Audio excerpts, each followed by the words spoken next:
Assalamualaikum warahmatullahi wabarakatuh.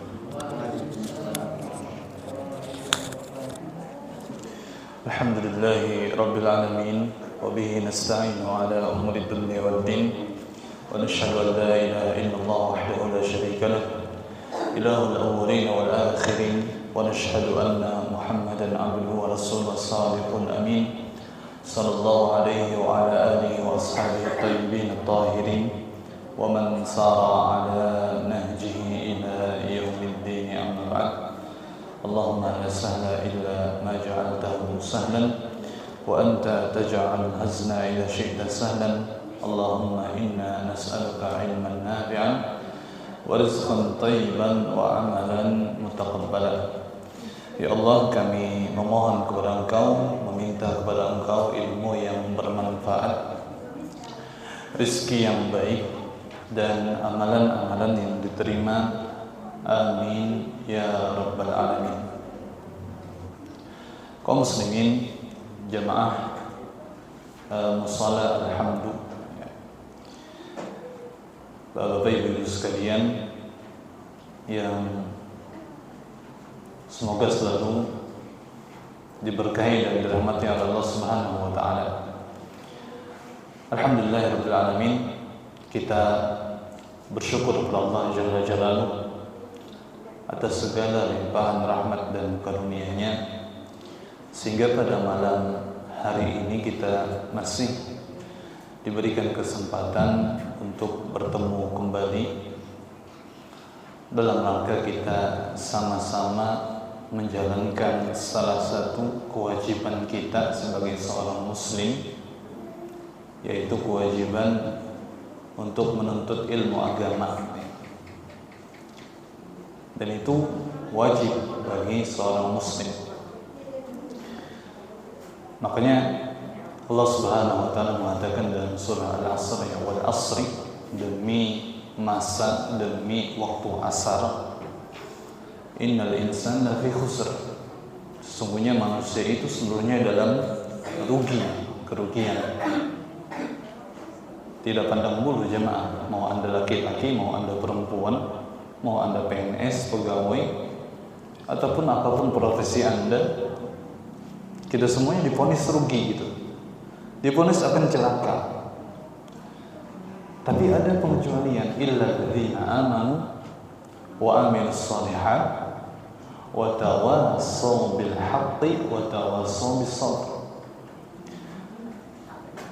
Ada 4 sifat yang kalau kita ingin keluar dari vonis kecelakaan tadi, maka kita harus mendapatkan 4 sifat ini. Yang pertama adalah dia beriman, dia beramal saleh, dia saling menasihati dalam kebenaran, dan yang keempat dia saling menasihati dalam kesabaran.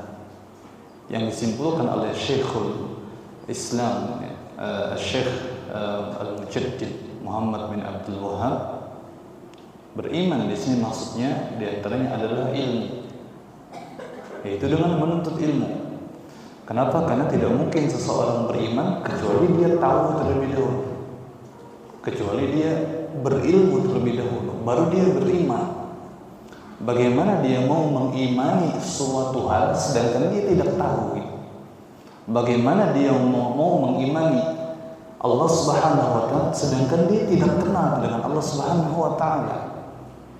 Maka berilmu. Yang kedua adalah beramal saleh, mengamalkan ilmunya.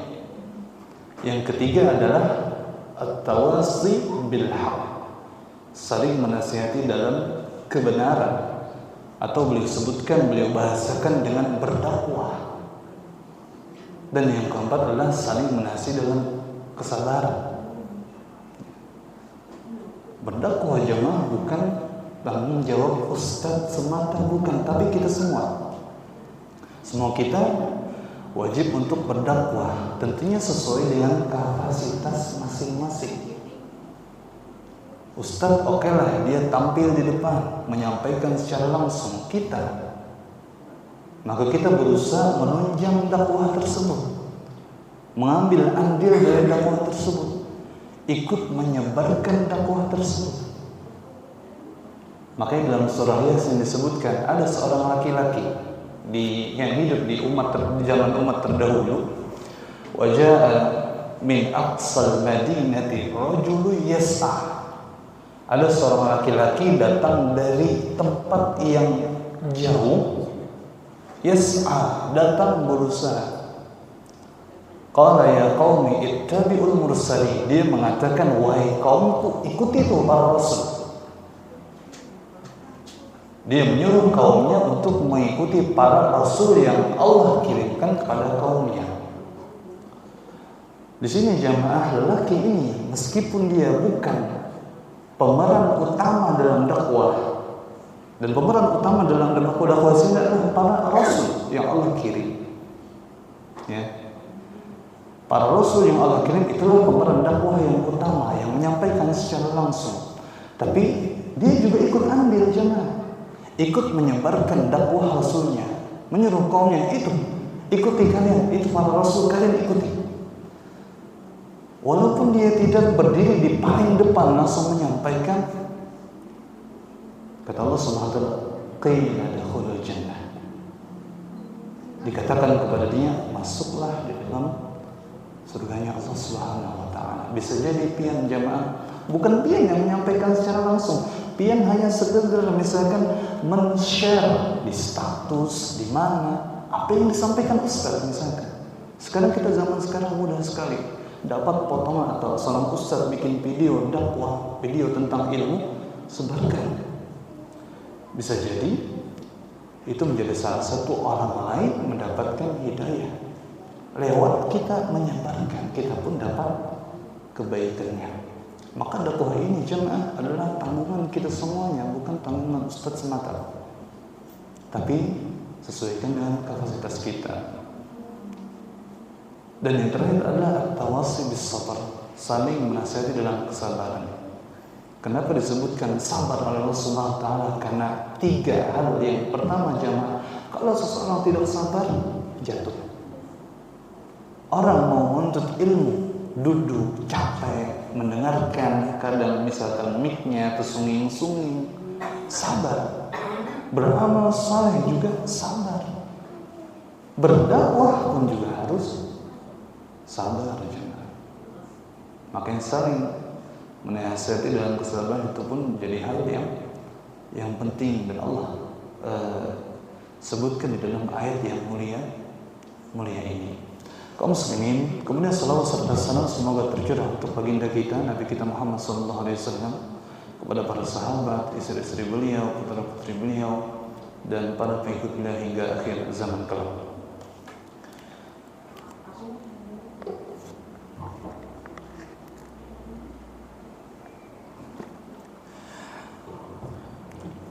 Bapak-bapak dan ibu-ibu sekalian, pada malam hari ini insyaallah ta'ala sesuai tema yang sudah disebarkan, kita akan sedikit membincangkan tentang tema fitnah kehidupan atau fitnah dunia. Sebagai mukaddimah, Ulun ingin melontarkan atau melemparkan satu pertanyaan. Kira-kira di zaman kita sekarang ini jemaah,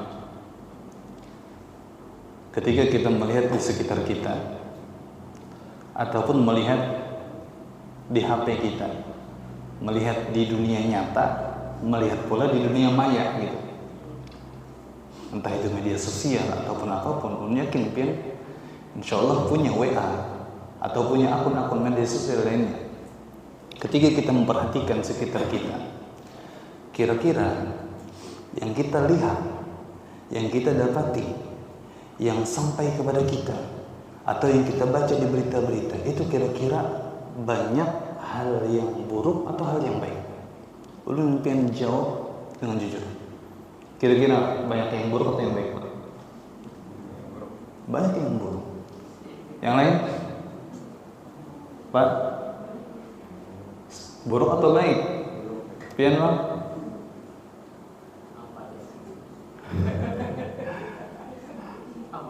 Apa aja sih? Ibu-ibu setuju juga kan? Ibu-ibu nih menyimak aja lah. Kira-kira kalau kita perhatikan sekitar kita, di dunia nyata kita, di dunia maya kita, kira-kira banyak hal yang baik atau hal yang buruk yang sampai kepada kita? Yang buruk. Setuju? Setuju. Itulah keadaan kita jemaah. Terutama di zaman belakangan. Zaman atau keadaan itu akan semakin buruk. Dan ini sesuai dengan apa yang disampaikan oleh Nabi kita Muhammad SAW. Dari Anas bin Malik radhiyallahu anhu. Anas bin Malik mengatakan, la ya'ti 'alaikum zamanun illa alladhi ba'dahu syarrun minhu. Tidaklah datang suatu zaman kecuali zaman yang setelahnya pasti lebih buruk daripada sebelumnya. Hatta talqaw rabbakum, sampai kalian bertemu dengan Rabb kalian, sampai kalian bertemu dengan Allah Subhanahu wa taala. Sami'tuhu min rasulikum sallallahu alaihi wasallam. Kata Anas bin Malik, aku mendengar hadis ini langsung dari Rasulullah sallallahu alaihi wasallam. Dan ketika Rasulullah SAW sudah berkata, kita wajib mengimani kabar tersebut. Kenapa? Karena apa yang keluar dari lisan beliau tentang agama ini, wa ma yantiqu 'anil hawa in huwa illa wahyu yuha. Rasulullah SAW tidak mungkin berdusta. Rasulullah SAW tidak mungkin mengatakan sesuai hawa nafsu beliau, akan tapi itu wahyu yang Allah wahyukan kepada beliau. Jadi zaman semakin buruk, jemaah. Bahkan kita ada kehitungan lagi. Di berita-berita saja misalkan masalah pornografi, masalah pelecehan seksual, masalah korupsi, masalah pencabulan di sekolah, di pesantren. Ada kehitungan, dan itu semuanya di Indonesia. Kita temukan semuanya, jemaah. Dan yang baru-baru ini yang lagi ramai, masalah ini apa? Ya, pemuasan nafsu seks dengan orang yang sedara, jemaah. Macam-macam. Dulu mungkin ketika HP itu masih HP jadul, ulun ingat HP pertama kali ulun dapat itu Nokia berapa gitu, pokoknya tahan banting gitu. Kita colok banyu pun masih kau hidup. Tapi dikipasi bang dulu baterainya tuh. Kadang kalau kita meeting media sosial masih belum ada. Kada secanggih zaman ini. YouTube pun tapi bahari itu agak tengalih lah istilahnya. Kada secanggih zaman sekarang. Oh, zaman sekarang sudah. Anak-anak kalau tidak dikontrol jemaah, lepas apapun dibukanya. Game apa segala macam. Dulu mungkin tidak ada yang seperti itu, tapi sekarang ada dan terbuka, siapapun bisa mengakses. Artinya zaman semakin belakang, jangan semakin ke depan semakin buruk. Dan sesuai dengan sabda Rasulullah SAW, dan kita wajib mengimani hal yang demikian.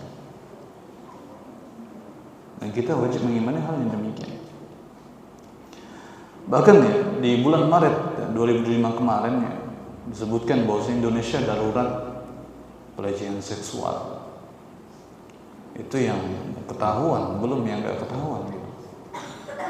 macam-macam terjadi di Indonesia. Belum lagi yang berbau kesyirikan. Banyak kerusakan-kerusakan yang terjadi. Jemaah rahimani wa rahimakumullah. Tapi bukan berarti ketika zaman itu buruk, itu manusianya buruk semua, bukan berarti demikian. Akan ada di antara hamba-hamba Allah Subhanahu wa taala yang berusaha untuk istiqamah. Itu ada juga. Jadi manusia ini meskipun banyak yang buruk, tapi bukan berarti manusia semuanya buruk di zaman tersebut atau di suatu zaman. Kenapa? Karena Rasulullah SAW juga menyampaikan dalam sebuah hadis, la tazadu ta'ifatun min ummati zahirina 'alal haqq la yadurruhum man khalalahum. Akan tetap ada dari umatku ini mereka yang zahirina 'alal haqq, yang tetap berusaha nampak di atas kebenaran. Mereka berusaha untuk istiqamah. Mereka berusaha untuk menjadi orang yang baik di tengah-tengah manusia yang buruk. La yadurruhum man khadzalahum, tidak dapat memudaratkan mereka meskipun orang-orang yang buruk tadi berusaha untuk membuat mereka menjadi buruk pula, berusaha untuk menghinakan mereka. Kama qala sallallahu alaihi wasallam. Artinya akan ada jamaah hamba-hamba Allah Subhanahu wa taala yang tetap menjadi orang yang baik, berusaha untuk istiqamah, akan selalu ada, dan kita berharap masuk ke dalam golongan tersebut. Di tengah-tengah manusia yang mungkin sudah terkontaminasi dengan hal-hal yang buruk. Jamaah rahimani wa rahimakumullah. Nah, berkaitan tentang fitnah dunia atau fitnah kehidupan ini, ketika suatu zaman itu banyak kerusakan, banyak yang buruk, maka fitnah ataupun godaan juga akan semakin banyak dan semakin besar. Ketika suatu zaman itu buruk, maka fitnah atau godaan juga akan semakin banyak dan semakin besar. Jadi kata fitnah ini jemaah bisa kita terjemahkan sebagai ujian. Kadang juga bisa sebagai godaan. Kadang juga Allah katakan fitnah itu sebagai mengungkapkan kesyirikan. Ya. Semakin buruk zaman, maka semakin besar pula godaan dan fitnah yang siap dan mencoba menarik kita jatuh ke dalamnya. Dan fitnah godaan ini jemaah tidak mengenal siapapun, tidak pandang bulu, tidak melihat siapa Anda.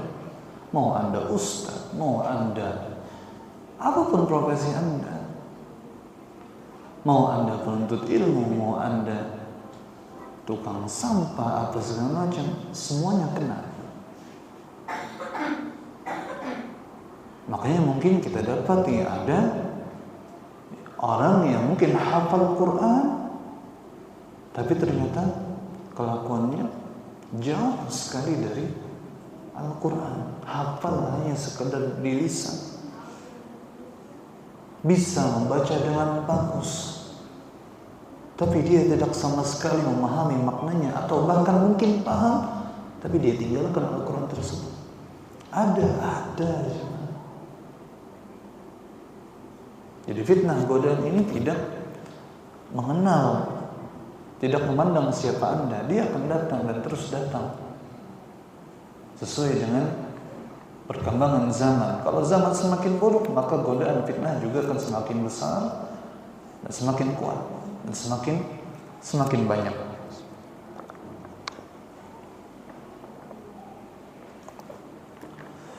Al-Imam Ibnu Qayyim rahimallahu taala dalam kitab Ighatsatul Lahfan min Masaidis Syaitan, atau boleh kita terjemahkan kitabnya ini judulnya menyelamatkan hati dari jerat-jerat syaitan. Beliau menyebutkan bahwa fitnah itu ada dua macam, jemaah. Fitnah ada dua macam.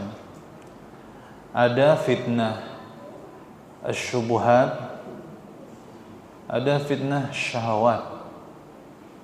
Jadi jersidin, fitnah itu ada dua macam. Ada fitnah syubhat, ada fitnah syahwat. Fitnah syubhat itu, kalau hanya mendengar kata-kata syubhat, itu lebih gampangnya kita terjemahkan hal yang samar-samar,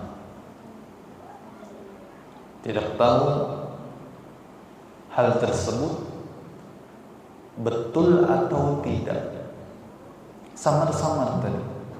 Entah itu berupa amalan, entah itu berupa keyakinan.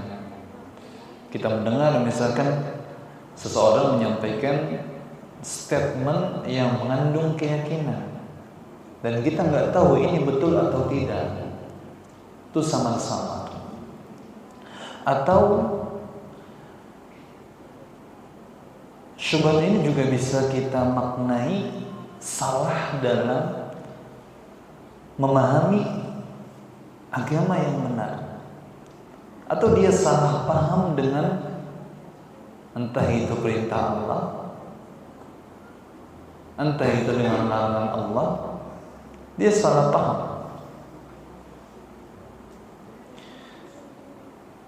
Bisa jadi dia awalnya yakin bahwa sholat 5 waktu itu wajib.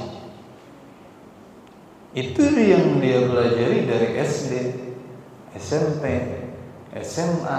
Dia tahunya sholat itu wajib, sholat 5 waktu.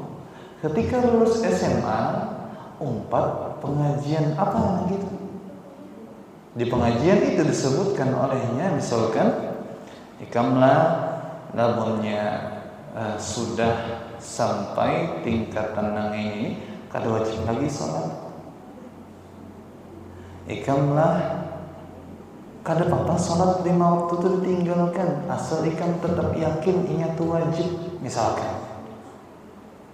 Dari yang awalnya dia keyakinannya yakin sholat 5 waktu itu wajib, gara-gara ikut pengajian yang salah, akhirnya salah paham tentang agama ini, terkenal dia syubhat. Itu contoh. Ada enggak yang demikian? Ada, jemaah. Dalam perkara salat kita dapati sendiri.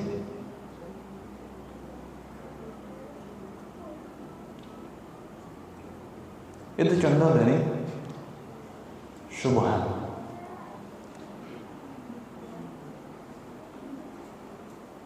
Belum pernah sekali kena syubhat dia.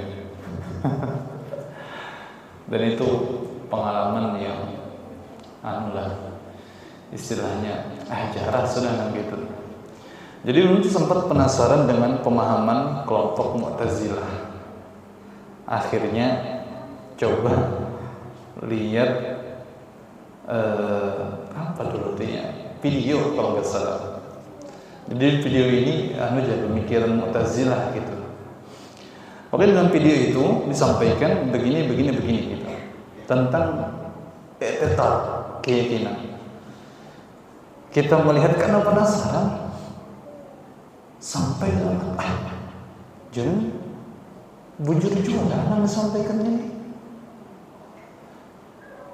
Jadi yang awalnya meyakini satu keyakinan yang mendengar video tadi berubah. Jadi ragu-ragu tadi, kena syubhat. Akhirnya mau nggak mau, ulun berusaha keluar dari syubhat itu. Bertakon Ustaz akhirnya, Ustaz ini maksud ini apa gitu. Ulun kena syubhat, lupa ulun. Harus ini menjelaskan. ini begini dan begitu. Dan alhamdulillah masih bisa paham mana yang benar. Gara-gara penasaran. Dan itu di internet dapatnya. Itulah kadang. Makanya pemikiran-pemikiran syubhat itu di mana-mana kita bisa dapatkan. Makanya kita harus hati-hati jemaah. Itu yang pertama. Ibnu Qayyim rahimahullah ta'ala menyebutkan fa fitnatus syubhat min da'fil basirah wa qillatil ilm. Fitnah syubhat ini sebabnya adalah lemahnya ilmu dan sedikitnya ilmu kita. Kemudian yang kedua, ada fitnah syahwat. Ada fitnah syahwat, fitnah hawa nafsu. Dan dua fitnah ini jemaah itu adalah asal dari fitnah-fitnah yang lain. Makanya godaan fitnah harta. Kenapa terjadi korupsi? Kembali kepada fitnah syahwat. Ada keinginan, ada hawa nafsu yang ingin mendapatkan harta yang banyak dan tidak memperhatikan lagi, tidak peduli lagi apakah caranya halal ataupun haram. Itu fitnah syahwat. Na'udzubillah min dzalik, misalkan terjadi perzinahan, juga masuk fitnah syahwat. Mengerjakan amalan-amalan yang bid'ah, mengerjakan amalan-amalan kesyirikan. Wallahi di TV jangan orang ya disiarkan, diberitakan sedekah laut misalkan. Ini kesyirikan. Disiarkan, diberitakan buat jembatan, potong kepala sapi. Dan itu disiarkan dan diberitakan jemaah. Itu kembali kepada syubhat. Salah dalam memahami agama ini. Dan macam-macam. Jadi fitnah-fitnah yang terjadi, yang tersebar di suatu zaman apapun itu kembali kepada dua ini. Entah itu fitnah syahwat, entah itu fitnah syubhat. Dan ini menjadi senjata syaitan. Syaitan bisa masuk, menyesatkan seorang hamba, menjatuhkan seorang hamba, entah itu dari pintu syubhat atau dari pintu syahwat atau keduanya. Dan kalau kita perhatikan kisah Nabi Adam alaihissalam, ketika beliau alaihissalam dilarang oleh Allah Subhanahu wa ta'ala untuk mendekati sebuah pohon. Disebutkan Allah Subhanahu wa ta'ala di dalam Al-Quran itu asy-syajarah, pohon. Ya. Wala taqrabu hadhihi asy-syajarata, dan janganlah engkau mendekati pohon ini. Awalnya yakin dengan seyakin-yakinnya, dan beliau meninggalkan dan beliau menjauhi larangan Allah Subhanahu wa ta'ala tersebut. Tidak ingin mendekati pohon tersebut. Sampai akhirnya, belum kan ingat ayatnya, coba mencari.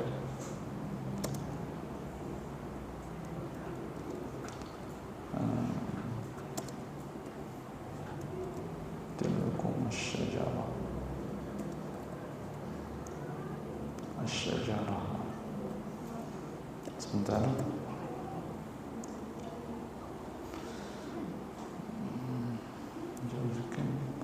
Nah ini.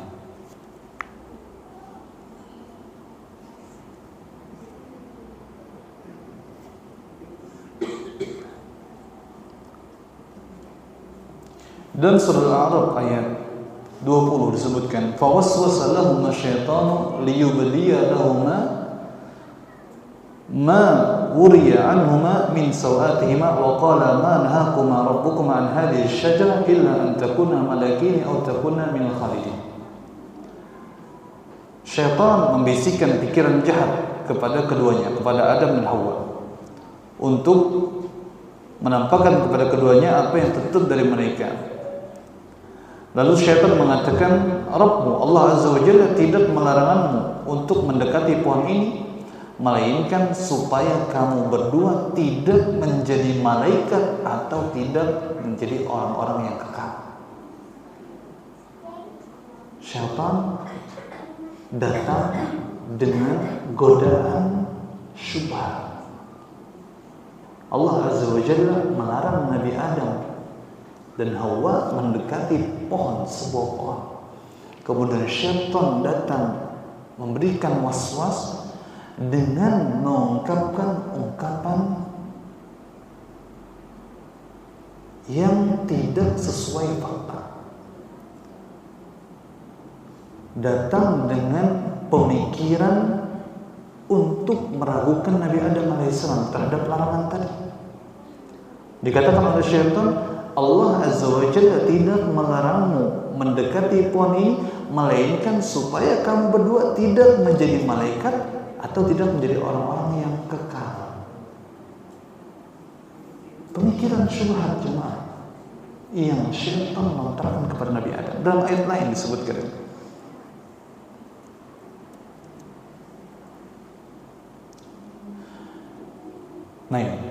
fawaswasa ilaihi syaitan qala ya Adam hal adullukuma ala syajaratil khuldi wa mulkin la yabla.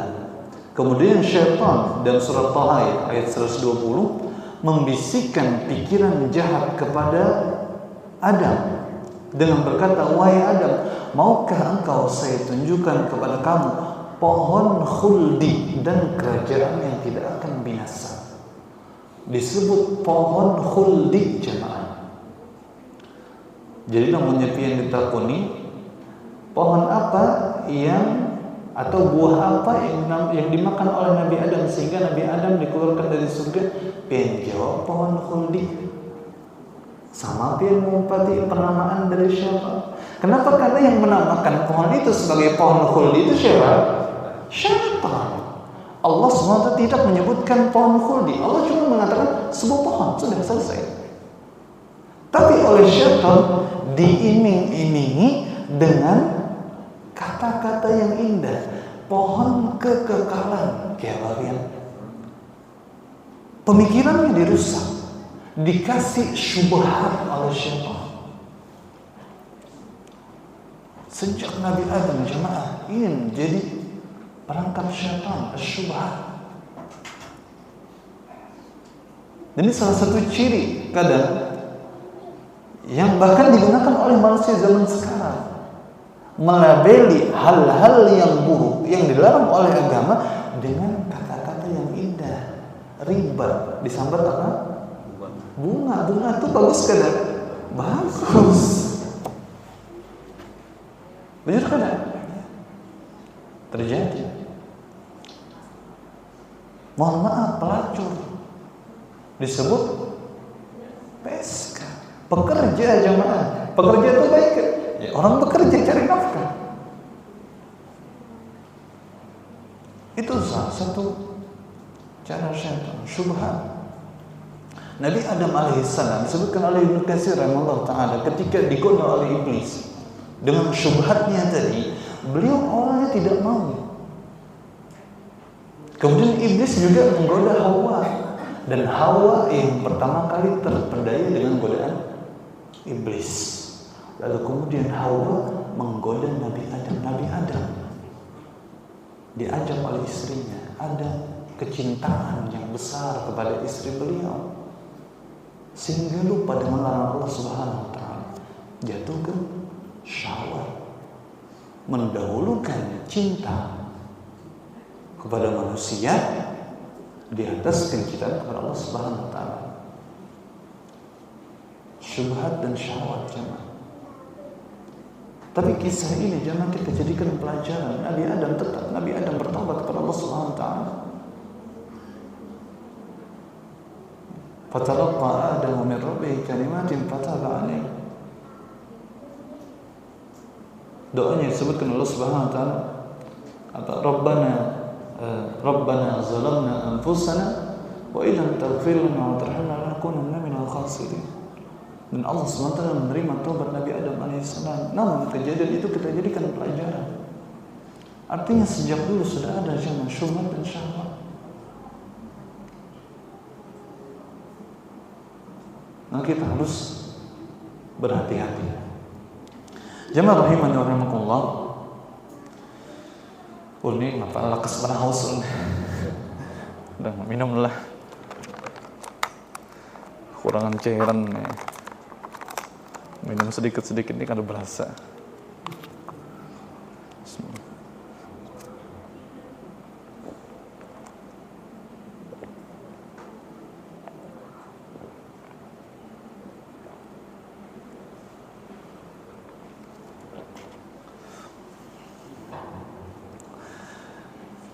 Jamaah rahimani wa rahimakumullah.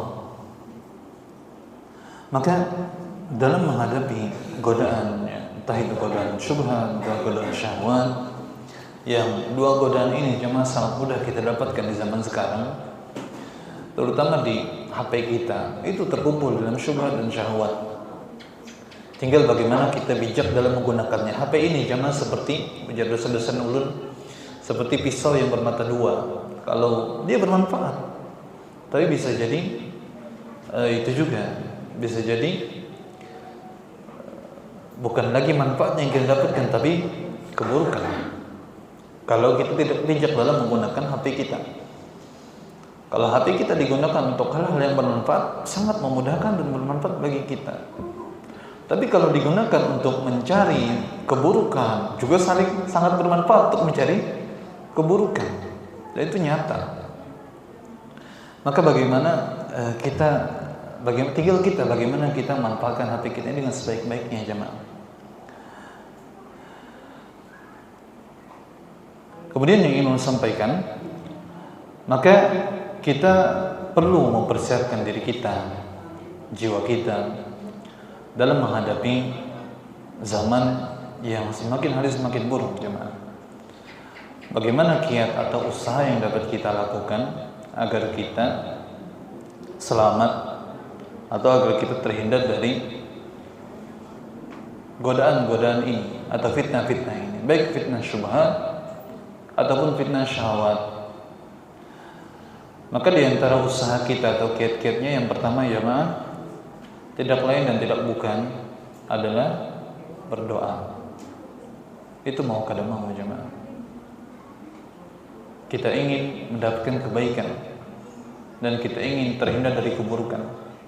Maka kalau kita ingin mendapatkan suatu kebaikan, apapun kebaikan itu, dunia dan akhirat, atau kita ingin terhindar dari suatu keburukan apapun itu, keburukan dunia maupun akhirat, maka awwalu syai' ibda bid-du'a. Hal yang pertama kali jemaah, mulai dengan doa, banyak meminta kepada Allah Subhanahu wa taala supaya Allah selamatkan dari fitnah syubhat maupun fitnah syahwat. Allah Azza wa Jalla mengatakan, wa qala rabbukum ud'uni astajib lakum. Kata Allah Subhanahu wa taala, berdoalah kepadaku maka aku akan kabulkan. Ya. Ibnu Rajab Al-Hambali rahimahullah taala pernah menyatakan bahwasanya dulu para salafus saleh mereka selalu meminta kepada Allah Subhanahu wa taala sampai pun dalam perkara yang kecil. Dalam perkara memasak, minta sama Allah Subhanahu wa taala supaya masakannya nyaman, supaya kada kemasinan. Makanya bisa jadi ibu-ibu memasak ya, terlalu masin bukan berarti hendak kawin. Pian kada berdoa seko. Atau terlalu kemanisan, berarti pian terlalu bungas ya, manis jadinya misalnya. Maka dalam perkara yang kecil saja para salafus saleh minta sama Allah Subhanahu wa taala, jangan apalagi perkara yang besar. Apalagi perkara kita ingin terhindar dari keburukan syubhat maupun keburukan syahwat. Apalagi kita ingin mendapatkan kebaikan dunia maupun akhirat. Maka awal syai' ibda bid-du'a. Hal yang pertama kali jemaah mulai dengan doa. Doakan diri Anda, doakan anak Anda, doakan ustadz kita. Semua kita saling mendoakan. Doakan kaum muslimin agar Allah memperbaiki perkara kaum muslimin. Ibda berdoa, mulailah dengan berdoa kepada Allah Subhanahu wa taala. Kemudian hal yang kedua yang bisa kita usahakan dan upayakan adalah tetap menuntut ilmu. Jamaah, jangan tinggalkan. Usaha benar kita jangan sampai meninggalkan majelis ilmu atau berusaha kita untuk selalu menuntut ilmu, jemaah. Sekali-kali futur ya wajar manusiawi, tapi jangan sampai ditinggalkan secara mutlak. Sekali misalkan kada hadir pengajian, kenapa malas? Tapi jangan dibiarkan malas tersebut gitu. Dilawan, jangan dibiarkan. Ketika ada futur, rasa malas datang kepada kita, itu hal yang manusiawi, wajar. Ulun juga bisa futur, para ulama juga bisa futur. Bahkan Ibnu Katsir rahimahullah pernah menyebutkan dalam kitab beliau, laulal malalah wajsidin. Seandainya bukan karena malas, saya akan sebutkan sanadnya yang atau hadisnya yang panjang. Artinya beliau pun sendiri menyatakan saya juga pernah futur. Tapi bukan berarti futurnya beliau pun masih menyebutkan hadis yang banyak gitu. Cuman ada hadis yang agak panjang, yang riwayatnya panjang, beliau enggak sebutkan. Kenapa? Karena pas lagi futur di sini. Hal yang manusiawi, jemaah. Tapi jangan ditinggalkan secara mutlak. Maka kita berusaha untuk menuntut ilmu. Kenapa? Karena di antara sebab fitnah syubhat tadi adalah kurangnya ilmu. Maka untuk melawan itu kita harus menuntut ilmu. Dalam fitnah syahwat juga salah satu sebabnya adalah karena kebodohan kita. Karena kita kurang yakin, misalkan. Kenapa kita kurang yakin? Karena kita kurang ilmu, kurang mengkaji bab al-khawf, khasyatullah. Maka kita perlu menuntut ilmu untuk agar kita selamat dari fitnah syubhat maupun fitnah syahwat. Yang pertama doa, yang kedua menuntut ilmu. Kemudian yang ketiga, di antara hal yang bisa kita usahakan agar kita terhindar dari fitnah syubhat maupun syahwat adalah memulai dengan diri sendiri dan orang-orang terdekat keluarga kita. Ya. Kalau kita tidak ingin kalau kita tidak mau misalkan ya, terutama yang anak berhubungan dengan anak-anak kita ya. Kalau kita tidak ingin anak kita jatuh dalam fitnah atau fitnah dunia ataupun fitnah syahwat, maka kita pun mulai dari diri kita terlebih dahulu. Kita berusaha untuk tidak terjatuh dalam fitnah dunia maupun fitnah syahwat maupun syubhat. Contoh misalkan jemaah dalam perkara perzinahan. Kalau kita tidak ingin anak kita itu berzina, maka mulai dari diri kita jauhi zina. Kalau kita tidak ingin anak kita bermain-main dengan riba, mulai dengan diri kita jauhi perkara riba. Apalagi perkara zina, jemaah, kan ini bahaya banget ini. Perzinahan ini bahaya. Itu Allah Ta'ala alam bisa pengaruh ke anak. Al-Imam Asy-Syafi'i rahimahullah telah pernah menyebutkan az-zina dainun. Zina itu ibaratkan hutang. Artinya kalau ada seorang berzina, hati-hati bahwa bisa jadi yang dibayar nanti anaknya juga dizinai oleh orang lain. Walaupun perkataan beliau ini jemaah dikomentari oleh para ulama, maksudnya nggak mesti juga demikian, nggak mutlak demikian, tapi realitanya, wallahu ta'ala bisa jadi beliau menyebutkan statement yang demikian itu karena beliau melihat di realita yang ada. Ada orang berzina, anaknya juga jadi pezina. Terutama ketika seorang pezina itu belum bertobat dari dosa. Ya. Terutama dan lebih condong ke hal yang ini ya. Maksudnya dari perkataan Imam Syafi'i tadi lebih condong bahwa mungkin maksud beliau adalah ketika seorang berzina lalu dia tidak bertobat, belum bertobat, bisa jadi yang kena nanti anaknya. Tapi kalau sudah bertobat, ya Allah Maha Pengampun, jemaah. Dan Allah Maha Adil. Tapi kalau belum bertaubat, bisa jadi nanti yang kena adalah anaknya. Ya. Makanya hati-hati.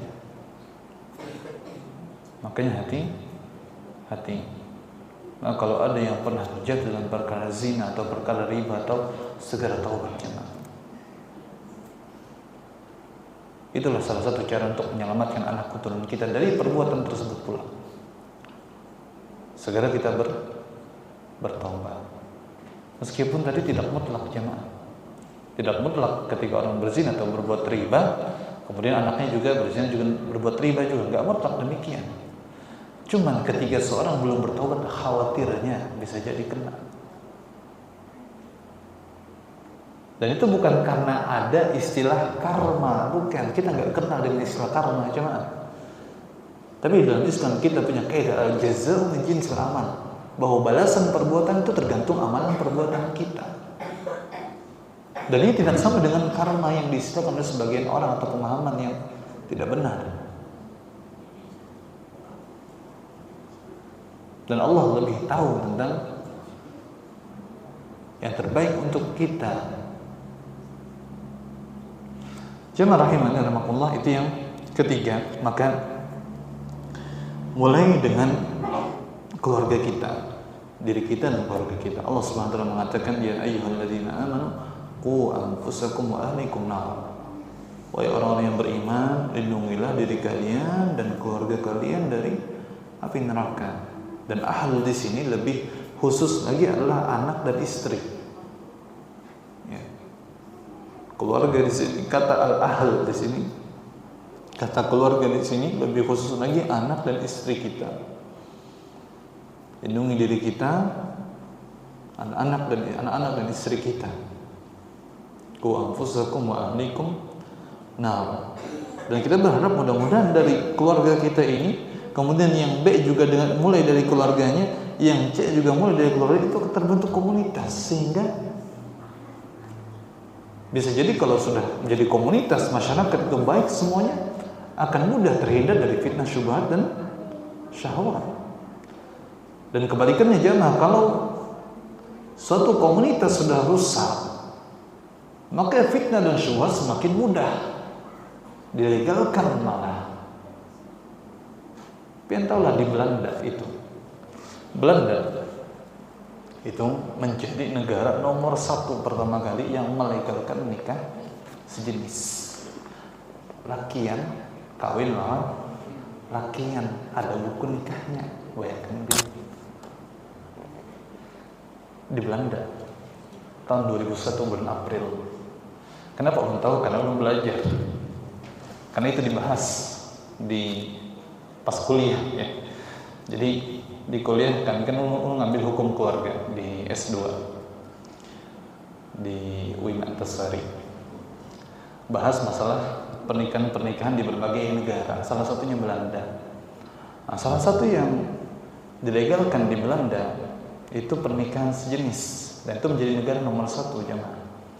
Dan salah satu sebabnya disebutkan bahwa sebelumnya bahwa Belanda itu di awal-awal ya, di abad 18, abad 19, abad 18 itu melarang keras homoseksual LGBT.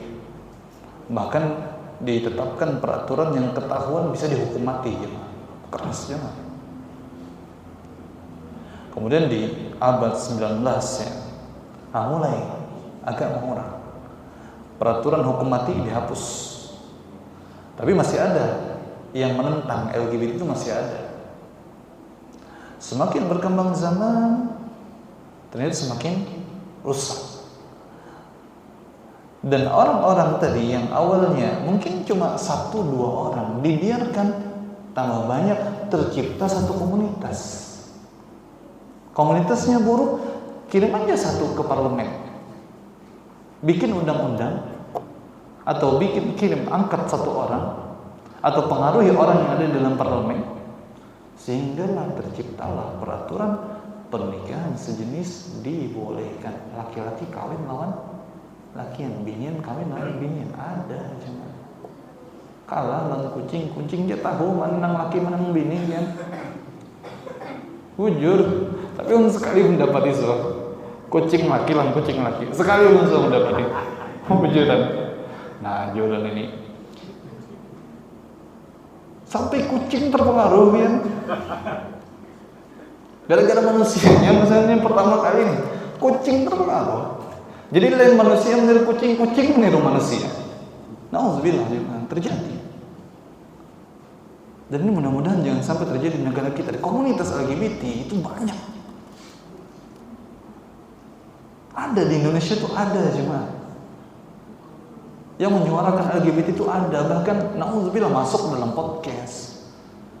Itu kalau dilihat oleh anak-anak kita bagaimana? Itu merusak pemikiran. Kada apa-apa lah, berarti laki dan lakian syubhat jadinya. Awalnya yakin aja lakian itu ada mungkin lawan lakian. Tapi melihat ada sekalinya, kawas sekalinya aja. Mulai pemikiran rusak, ditampakkan malah. Ya. Itu kalau kita tidak melindungi dari anak-anak kita terlebih dahulu, masing-masing kita melindungi negara kita, melindungi individu kita terlebih dahulu. Ya. Ruang lingkup keluarga kita ditakutkan kalau berkembang semakin banyak bahaya. Tapi mudah-mudahan di Indonesia tidak sampai terjadi pelegalan gitu. Ya. Kalau sudah dilegalkan itu ya tidak bisa terbendung lagi gitu. Dan salah satu sebabnya juga bahwa di Belanda itu juga mereka menganut pemahaman sekularisme. Jadi sekularisme ini pemahaman yang memisahkan antara kehidupan masyarakat dengan agama.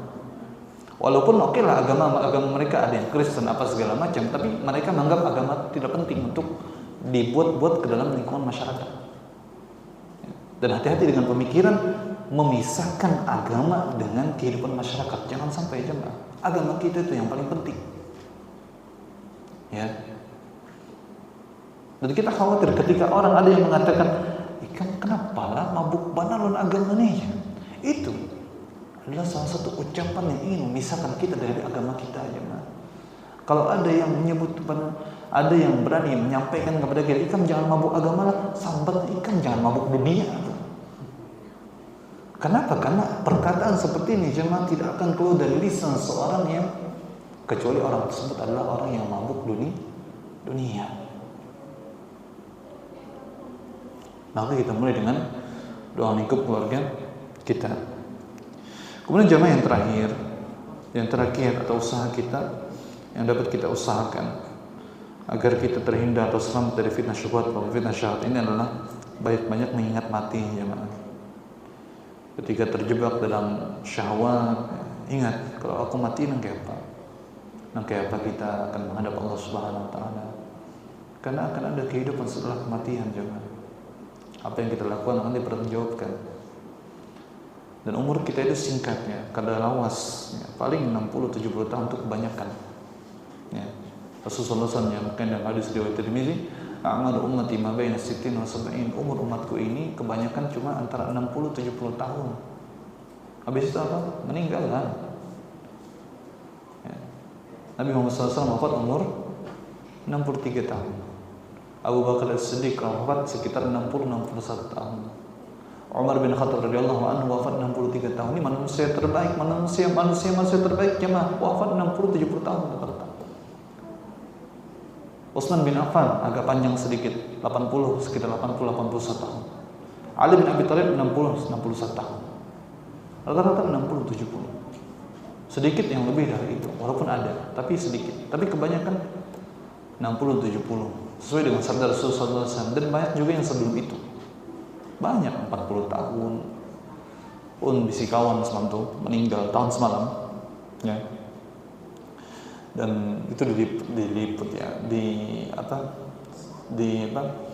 acara penguburan itu adalah di internet, rasanya di Instagram Syafiq atau Instagram STDI ya, ada pas penguburannya itu. Ya kawan seperjuangan, walaupun terdahulu lulus, maksudnya masuknya memang terdahulu tapi masih seumuran. Meninggal, dia ini baru selesai skripsi, bayangkan hanya tutung skripsi, dia sudah jadi mudir, statusnya sudah jadi mudir, pimpinan pondok di Kalimantan Timur. Ya. Awalnya yang jadi pimpinan pondok tuh abahnya. Ternyata abahnya meninggal dulu. Lalu inya yang meneruskan. Jadi baru hanya tuntung menggawe skripsi, tuntung bepoto sudah nah tuntung menggawe skripsi lulus, hanya lulus. Istilahnya. Qadarallahu ma syafa'al. Lagi naik motor, teranjah beca nang beranjah jamaah lain apa-apa. Beca diranjah kada pakai helm, tergugur. Kepala tahan ke tanah berdarah. Ternyata masuk rumah sakit koma, sepekan meninggal. Kerida yang menyangkanya akan meninggal jemaah. Masih umur 26 tahun, pian bayangkan. 26 tahun meninggal gitu. Yang diharapkan akan meneruskan dakwah di pondoknya. Orang-orang gak ada yang nyangka jemaah, ternyata secepat itu meninggal dia. Dia saja mungkin tak ada nyangka jemaah dia akan meninggal. Siapa tahu dia meninggal. Gak ada orang tahu gitu. Makanya sampai makanya sekarang jemaah STDI Imam Syafi'i Jember itu mewajibkan mahasiswa datang ke kampus harus pakai helm. Jadi pelajaran. Walaupun parah dari rumah harus pakai helm. Itu diwajibkan di STDI sekarang. Belajar dari kasus tersebut. Nah kita juga kalau ya, walaupun ya kita apalagi jalan ini usahakan pakai helm. Helm bukan guys menghindari polisi, jangan itu pemikiran syubhat itu. Helm itu untuk menjaga kepala kita biar aman. Karena kepala ini kalau sudah kena itu lakas matinya gitu. Kalau tangan masih patah masih kawal disambung apa?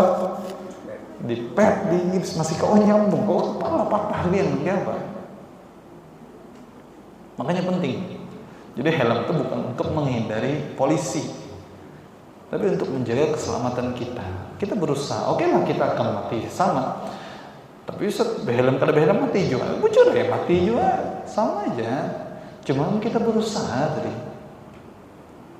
Kita berusaha. Ingat anak bini ada gitu kan.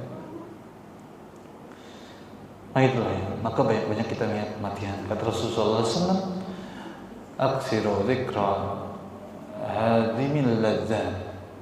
Perbanyaklah mengingat pemutus segala kenikmatan, yakni al-maut, yaitu adalah kematian. Dan ini mudah-mudahan bisa membantu kita untuk menghindari fitnah syahwat. Itu sekiranya dapat saya sampaikan pada kajian pada malam hari ini. Mudah-mudahan bermanfaat bagi kita semua. Salah dan khilaf ulun mohon maaf. Semoga Allah Subhanahu wa taala menerima seluruh amalan kita, mengampuni seluruh dosa-dosa kita, masukkan kita semua dalam surganya dan menjauhkan kita semua dari nerakanya. Dan semoga kita semua yang dikumpulkan kembali oleh Allah SWT di surganya kelak, amin ya rabbal alamin. Mohon maaf kalau ada salah dan khilaf dalam ucapan, atau kalau ada yang salah, mohon maaf yang salah dari ulun dan yang benar dari Allah SWT. Wa sallallahu ala nabiyyina Muhammadin wa ala alihi wasallam. Subhanakallahumma bihamdika asyhadu an la ilaha illa anta astaghfiruka wa atubu ilaik. Assalamualaikum warahmatullahi wabarakatuh.